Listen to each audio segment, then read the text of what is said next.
I was considering not doing a video today because yesterday's video wound up fucking late because YouTube took 5 hours to process it.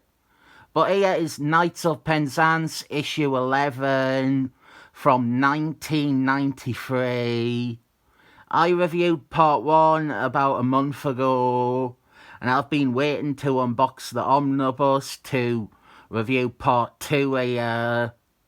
This story I was intrigued by because it features Barry Blood and adds Captain America / Invader as enemy, and we have him fight his nemesis, Jack Staff. This is Jack Staff on the cover fighting him.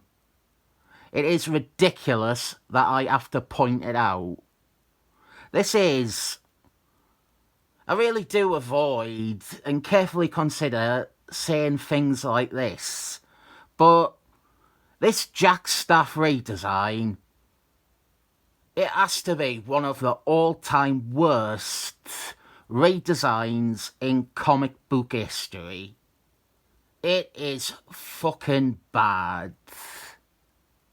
Why would you take a character with a unique, iconic design and do this to him?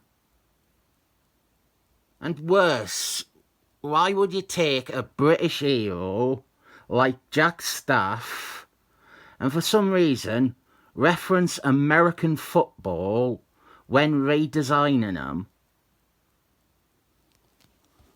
Anyway, here is Grace, the woman that was evil in the first series and now is not, and she is one of the team somehow. The Knights of Penzance are a group of people who have been bestowed power from the spirits of the Knights of the Round Table. And you've got to turn this page sideways to read it, which I love doing. Always great to start your comic off by getting me to turn the page sideways to read it, because I love doing it. Grace is being attacked by Barry Blood, and Barry Blood, he has been resurrected. He has been resurrected by Mys-Tech magic involving the Bane, which was the most basic way they could have undone his death. In part 1, I said I had my own idea to explain it away, and my one was that you could just say that he was restored to life when Doctor Strange returned all the other Draculas to life. During the fight, Grace does another face turn. She is possessed by the Bane again.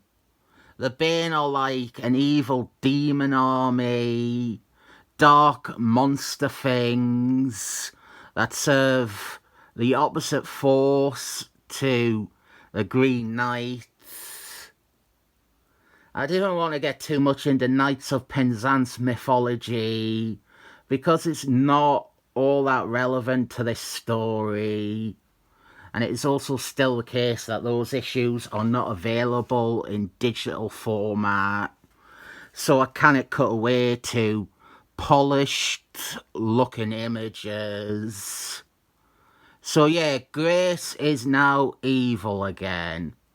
She is on Barry Blood and Mys-Tech's side, and she plans to lead Jack Staff into a trap. If I was Firespit, I would be mortified to see my dead brother and my dead father's superhero identity bastardized this much. On the topic of Firespit, this story does not do her justice. Here she is reduced to being a stay-at-home mother figure to Jack's staff, who cries about Jack's staff ganning off to battle Barry Blood, rather than what she would do, which is join the battle herself, even in her hard age. This is 2 years after Fire Spirit was de-aged and her powers reactivated. But I raise that point about her hard age because I am willing to believe Marvel did not communicate with the UK office well enough to let them know about the change in her status. Even if she is written as being pre-de-aging and pre-repowering, even as her harder self without powers, this was a character that would still rush into battle to face Barry Blood, even as a stocky, conservatively dressed granny. In this, there is an advert here for Secret Defenders, a series that gets progressively worse with each creative team. The last 11 issues are written by Tom Bayvort. They star Dr. Droom as the lead, and as Tom Bayvort's self-insert. I own them, and I have been sitting on those comics waiting patiently for a day when I run out of comics I want to read to review. This advert, though, it has 3 characters who never once appear in the series. This page is pretty funny. And then Jack's staff is attacked by some of the Bane. Last issue, the Bane were miscoloured. They were miscoloured red. And this issue, they are miscoloured again, but they are miscoloured a different colour. Now they have been miscoloured purple. So Jack Staff fights the Bane and stick it in your ear. I found these pages funnier than they were ever intended to be. I mean, it is impossibly difficult to look cool when you dress like this.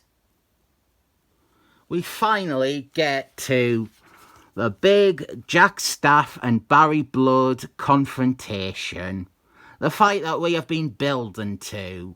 The fight that sells this issue. The fight that I got this story for, really.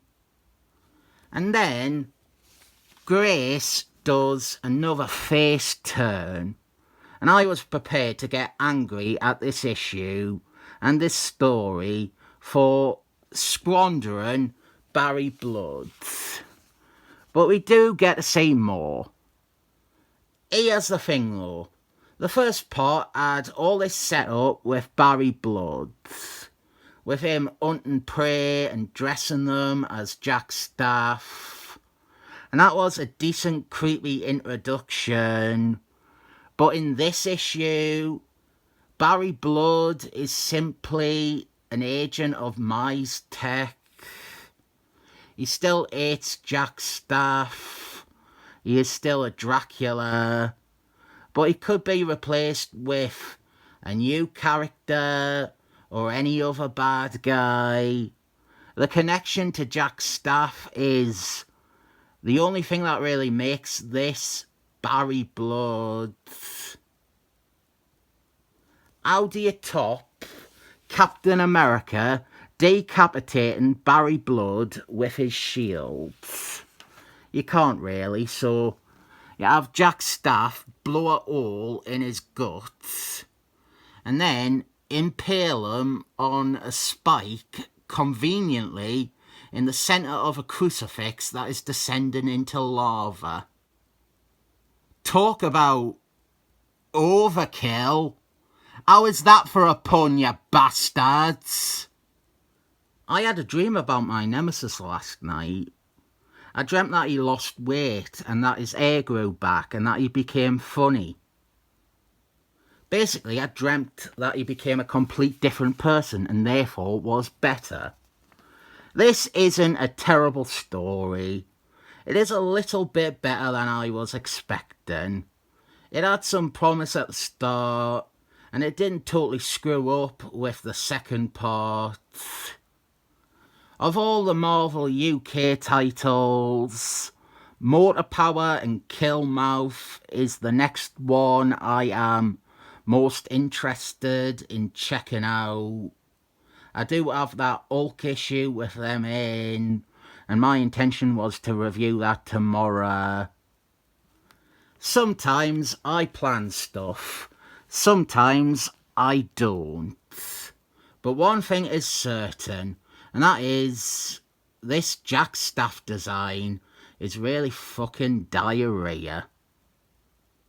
At the end, actually, it seemed like it was going to have him admit he isn't really honouring the past Jack Staffs by dressing like this, and that he should return to his roots.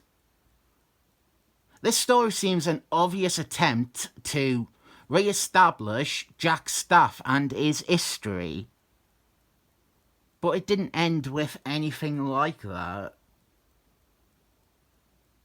I was not entirely disappointed with this two-parter, so I'll rate it 7 thumbs up.